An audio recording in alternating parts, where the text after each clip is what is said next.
শাকিব খান কাউকে ভয় দেখিয়ে টাকা নেওয়ার চেষ্টা করছে, আর এই পারফরমেন্সের পর মোস্ট প্রবাবলি শাকিব খানের ক্যারেক্টার মারা যাবে। এই দৃশ্যটা মূলত জাস্টিন বিবারের এই সিন থেকে ইন্সপায়ার্ড।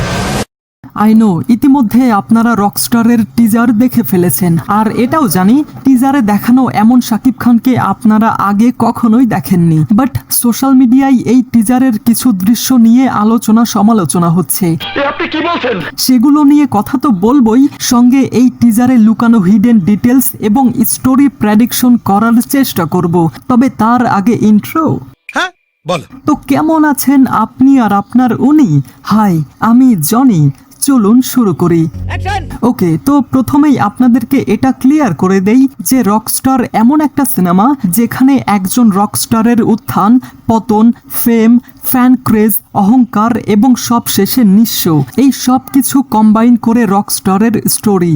সত্যি ওকে, তো টিজার শুরু হয় শাকিব খানের স্লো পুশ ইন শট দেখিয়ে, আর আই থিঙ্ক এটা শাকিব খানের পাস্টের ইন্ট্রো সিন। এই কথাটা আমি এই কারণেই বলছি কারণ আমার মনে হয় এই সিনেমা নন লিনিয়ার ওয়েতে প্রেজেন্ট করা হবে। আর আপনারা যারা অ্যানিমেটেড টিজার দেখেছেন সেই টিজারে কিন্তু শাকিব খানের লং হেয়ার লুক দেখা যায়, আর যদি আজমান রুশো এই সিনেমাকে নন লিনিয়ার ওয়েতে দেখায় তাহলে আই থট শাকিব খানের সেই লং হেয়ার লুকওয়ালা সিকোয়েন্স প্রথমে দেখানো হবে। আর শাকিব খান কিভাবে নিজের উত্থান, পতন, অহংকার এবং ধ্বংসের পর এই জায়গায় পৌঁছেছে সেটা জানাতেই আমাদের ব্যাকস্টোরির মাধ্যমে পুরো ঘটনা জানানো হবে। সেই হিসেবে এটা হতে পারে শাকিব খানের intro scene. Oh I see. পরবর্তী শটে শাকিব খানের দিকে একটা গাড়ি এগিয়ে আসছে, প্রবাবলি তাকে মারার চেষ্টা করছে, আর এই গাড়ির নাম্বার প্লেটে লেখা রিশাদ। হতে পারে গাড়িতে থাকা মানুষটা শাকিব খানের শত্রু বা কোনো কম্পিটিটর। আর আপনি হয়তো জানেন কিছু প্রসেসের মাধ্যমে আপনি আপনার গাড়ির নাম্বার প্লেটে কিছু স্পেশাল ডিজিট লিখতে পারবেন। এখানে হয়তো সেই গাড়ির মালিক এমনটাই করেছে। যাই হোক, এই শর্টে আমরা দেখতে পাই শাকিব খানের গলায় লেখা 13.11। সত্যি বলতে এটার অনেকগুলো মানে হয়, তবে সিনেম্যাটিক ভাষায় এটার দুইটা মানে বোঝানো হতে পারে।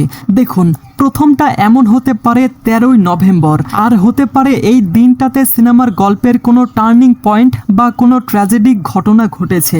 আর দ্বিতীয়টা হতে পারে যে রকস্টাররা প্রায়ই নিজেদের শরীরে লাকি নাম্বার অথবা রহস্যময় কোনো সংখ্যা শরীরে ট্যাটু করে রাখেন।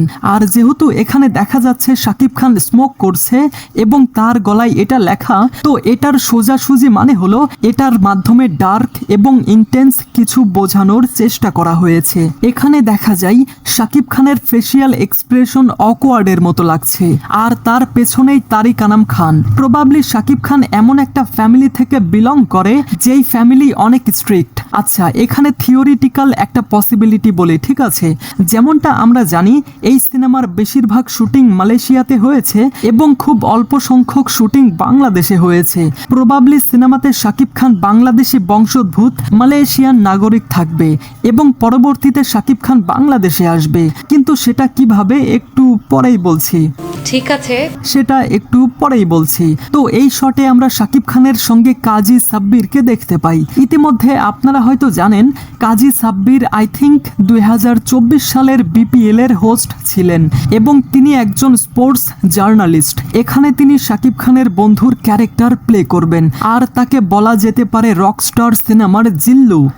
জিল্লু গিটার দে, মানে ওকে, যাই হোক, এই শটে শাকিব খান কারো সঙ্গে হাত মেলাচ্ছে, আর এদের নিয়েই শাকিব খান একটা ব্যান্ড গঠন করে আমাকে উড়িয়ে দাও শিরোনামের গান বানাবে, যেখানে এই গানের প্রেস কনফারেন্সে শাকিব খান ছাড়াও আরো 3 জনকে দেখতে পাই। আমরা তো জানি একজন পপ রকস্টাররা সাধারণত কোনো স্টাইল ফলো করে না, বরং তারা নিজেরাই একটা স্টাইল ক্যারি করে। এক্সাম্পল হিসেবে এখানে আপনি শাকিব খানের সাদা স্নিকার্স, কালো মোজা এবং সাদা কালো ডেনিম প্যান্ট দেখতে পারছেন, যেটা সত্যিই অনেক ইউনিক। এরপর আমরা একটা কন্ট্রোভার্সিয়াল দৃশ্য দেখতে পাই। এটা মালয়েশিয়াতে অবস্থিত বুকিত জালিল ন্যাশনাল স্টেডিয়াম, আর এখানেই মূলত শাকিব খান সব থেকে বড় পারফরমেন্স করবে। আর এই দৃশ্যেই ম্যাসিভ ক্রাউড দেখা যায়, যেটা অবশ্যই কপি পেস্ট করে বানানো হয়েছে।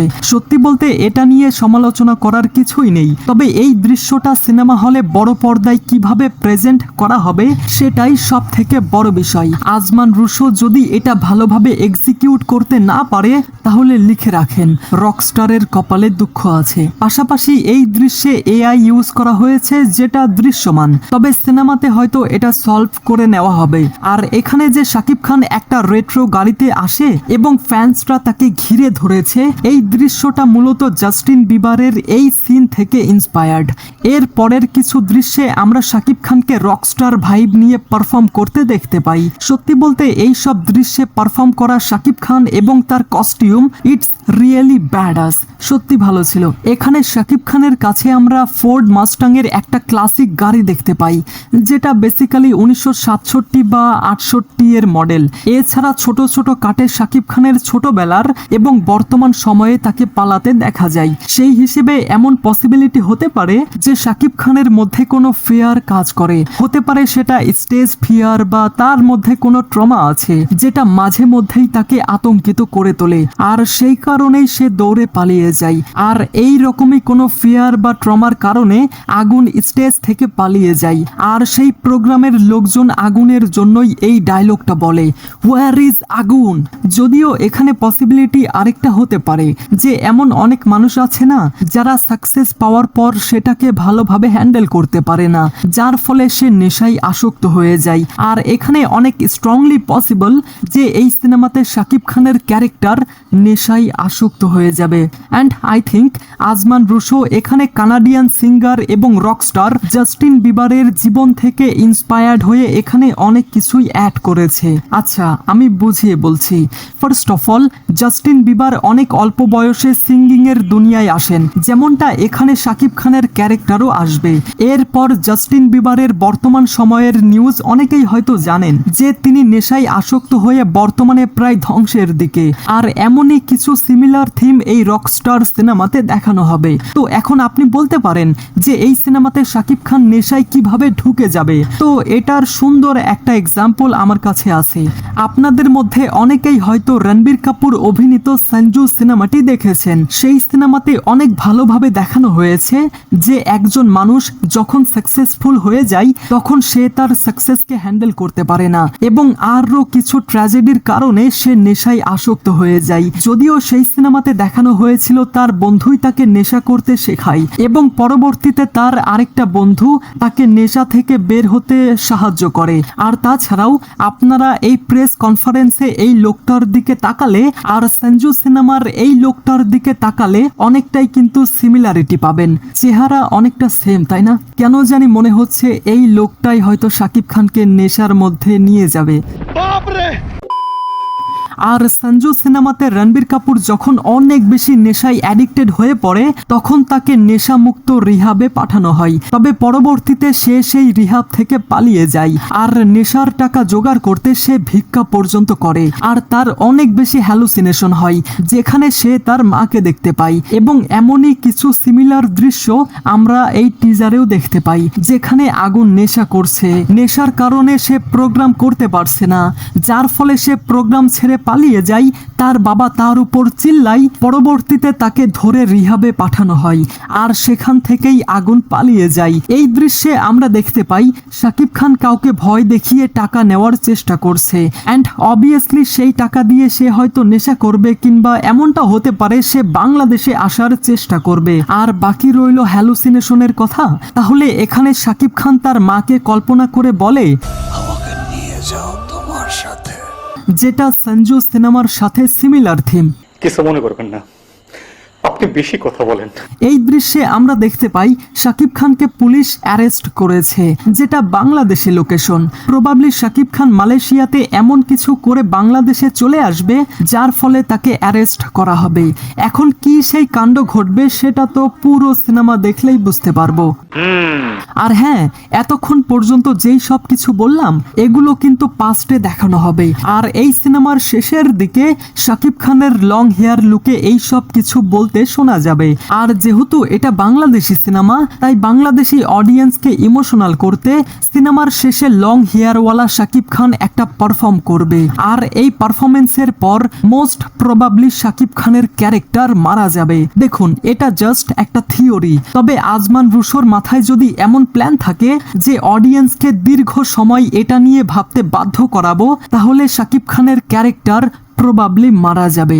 আর এটার রেফারেন্স কিন্তু আমরা অ্যানিমেটেড টিজারেও দেখেছিলাম, যেখানে শাকিব খান গিটার প্লে করতে করতে গাড়ির ওপর পড়ে যায়, তবুও সে গিটার প্লে করা থামায় না। That means say talented, rock মিউজিকের প্রতি ক্রেজি, বাট মাঝ পথে সে পথ ভ্রষ্ট হয়ে গিয়েছিল, যার ফলে সে হয়তো তার জীবনের অনেক কিছু বা অনেক কাছের মানুষকে হারিয়ে ফেলেছে। আর অ্যানিমেটেড টিজারে আমরা একটা কবুতর বা পাখিকে উড়ে যেতে দেখেছিলাম, তাই না, যেটার উপর আচমকায় বাজ পড়ে এবং নিচের দিকে পড়ে মারা যায়, যেটার মাধ্যমে মেকাররা আমাদেরকে বোঝানোর চেষ্টা করেছে শাকিব খানের ক্যারেক্টার হয়তো অনেক উপরে যেতে যেতে আচমকায় তার জীবনে বাজ পড়বে এবং সে ধ্বংস হয়ে যাবে, যেটা কখনোই আর রিকভার করা সম্ভব না। আর কিছু?